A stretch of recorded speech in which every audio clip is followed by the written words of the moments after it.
Welcome to Three Count Commentaries. This is your host, MongoSlade, and today we're going to talk about Tales from the Dark Father, Part 2, Reality. All right, so this promo is Aleister Black once again in the dark room.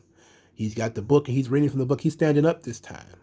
And he starts talking about, the life back in high school. He starts talking about, various people are guided by, they're unaware, lost in the success and adoration of things that you have been fed.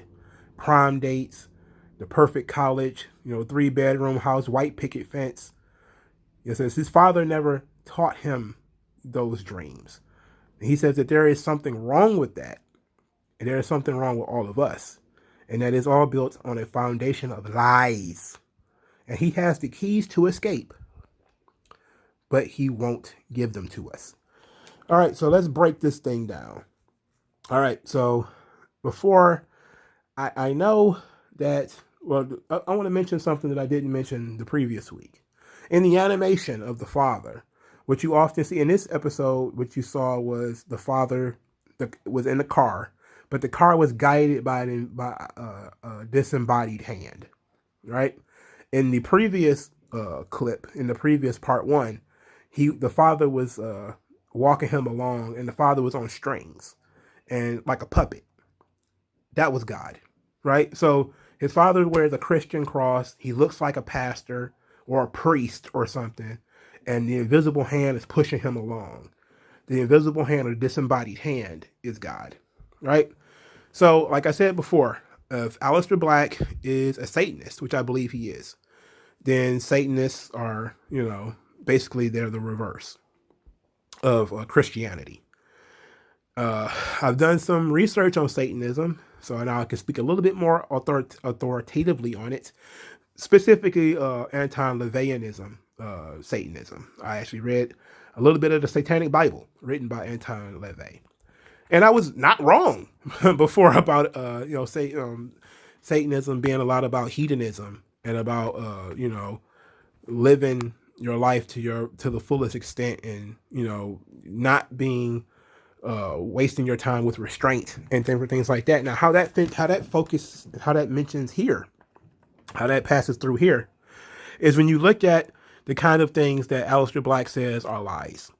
He's talking about what he says: prom dates, the best college, 3-bedroom house, white picket fence, right?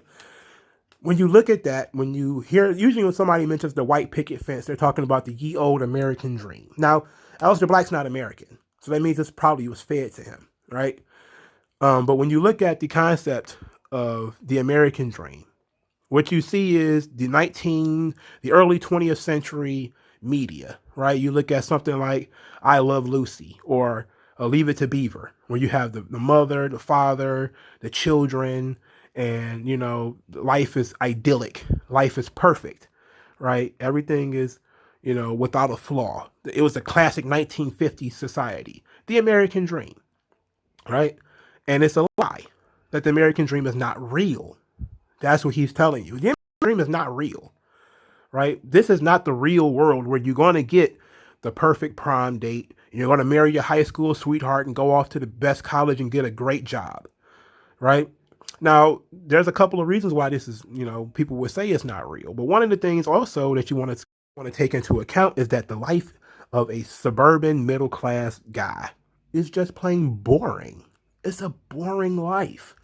You get up, you have your toast for breakfast, your wife pours you some orange juice, you read the newspaper, and then you get in your busted up car, you drive to work, you sit in your workplace for 8 hours, you punch out, you go home, maybe you get a kiss on the cheek before you go to bed, and life is not that interesting.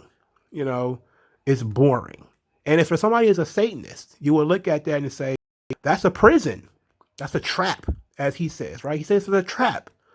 But when you look at the animation, the white picket fence goes up and then it turns into bars, like a prison, right? It's a prison.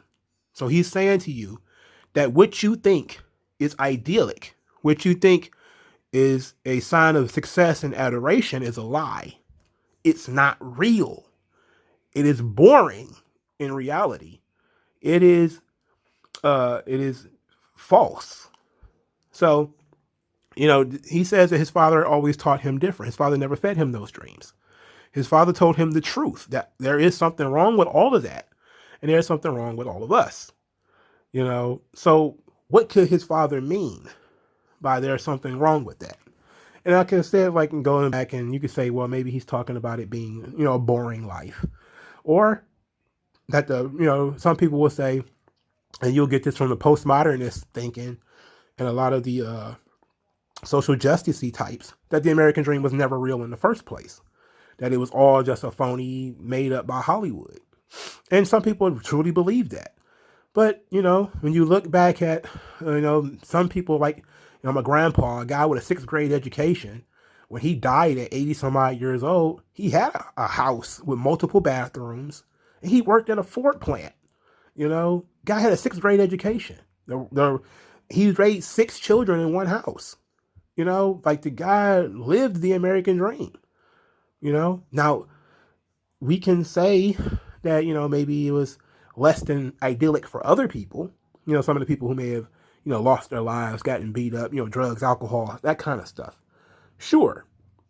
So, but there are people who did live that Leave It to Beaver style life, and it was idyllic, and people do look back on it fondly. And there are a lot of people out here in the world today, right now, who wishes they could have what they saw in those old TV shows. Man, there's a lot of people who want that 1950s America back. You hear that a lot in the old Tucker Carlson conservative circles. The old Daily Wire conservative circles. You hear a lot of the old, Christian family structure. Where the boys wear perfectly ironed slacks, the girls wear skirts that covers up their shins and down to their ankles. Everybody is perfectly respectful of dad, who gets the big piece of chicken. The wife does not talk out of turn. She's always ready for sex, and everything is perfect. But that's not reality. That's idyllic, right? That is utopia to some people. And Aleister Black is telling you that that's not real. And that's basically what he's saying is, all of this stuff that you were told, it's all phony. It's all fake. None of that is real. So the keys that he said, that he has the keys to help us escape the lies. Now, like I said, if you are a Satanist, and I believe Aleister Black is a Satanist, then you would look and you would say that the Christian family structure and those sorts of things are indeed prisons, and that you are, why subject yourself to, one partner for the rest of your life? Why not live your life to the fullest right now? Why not engorge yourself in drugs and alcohol? Why not? If this is what you want to do, it's almost a do what thou wilt kind of mentality. You have to ask the question, like, why wouldn't you? Right? Like life, like we've already established that, middle class life can be pretty boring. It's standard. Every day is the same day. You get up, you go to work, you come home, you read the newspaper, you watch the news, you watch your sports ball, and you're trapped. And a lot of guys see that they've been trapped. And you may talk to some guys today, some of the MGTOW community guys. They talk about how, marriage is soul crushing. They'll talk about being divorced, raped, and all that type of stuff too. But they'll talk about how bone crushingly boring marriage life is, and this is what people used to look forward to. So Aleister Black is not entirely wrong. A lot of people still today are still taught that the whole white picket fence, 2.5 kids mentality is a perfect world, is an idyllic life. And other people have seen that life is boring and that it sucks. And so they blow it up. Wives will leave their husbands to run off with some guy.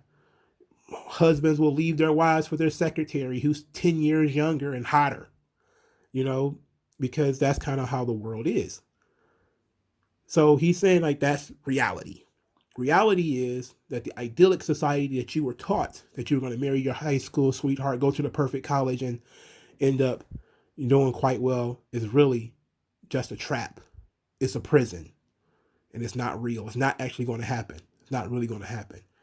And he never had any idea that it would happen because his father told him that would never happen. That's not real. That's not reality. The American dream is fake. It's bullshit. And that he has the true keys to escape these false realities. But he'll never give them to us because he's not going to help us. Now, remember what I told you before about him being the serpent, him being the dragon, being the liberator. When you talk about, from the Bible, the snake tells Eve to bite the apple, giving her the knowledge of good and evil.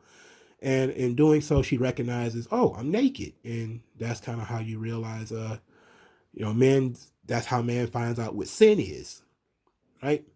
Now, again, Satanists don't believe in sin. They believe that these sins are virtues. Maybe we'll talk about that some other time. But let me know what you guys think about all of this in the comment section below.